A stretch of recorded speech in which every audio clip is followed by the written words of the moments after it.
আসসালামু আলাইকুম। কবুতরগুলি ঠান্ডায় একদম ঝিম ধরে গেছিল।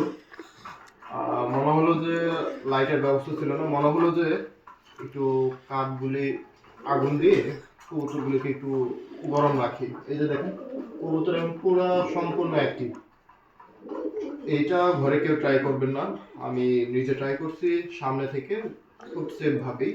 আপনারা ঘরে কেউ ট্রাই করবেন না। এখানে দেখেন প্রত্যেকটা কবুতর অ্যাক্টিভ, ঘরে মশা সব কমে যাচ্ছে। আর আগুনটা দেওয়ার পিছনে মেইন কারণ হচ্ছে কবুতর গরম, কবুতর যাতে গরম থাকে, ফ্ল্যাটটা পুরো গরম হয়ে আছে। বাচ্চার ক্ষেত্রেও অনেক উপকার, মানে আমার যেহেতু ছোট বাচ্চা আছে, গরম জায়গাটা গরম পাচ্ছে।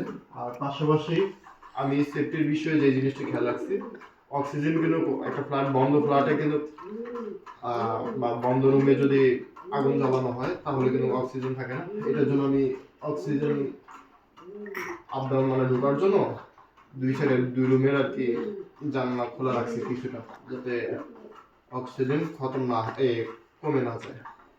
মানে সেফটির জন্য সম্পূর্ণ খেয়াল রাখতেছি। আর কবুতর দেখেন মাশাআল্লাহ প্রত্যেকটা অ্যাক্টিভ, আমার ব্রিডার কোনো কবুতর অসুস্থ না। এই যে বাচ্চারা খাবার দেওয়া দিচ্ছে, কিছু সরিষা দেওয়া হয়েছে, সবাই খাচ্ছে ঠিকঠাক মতো।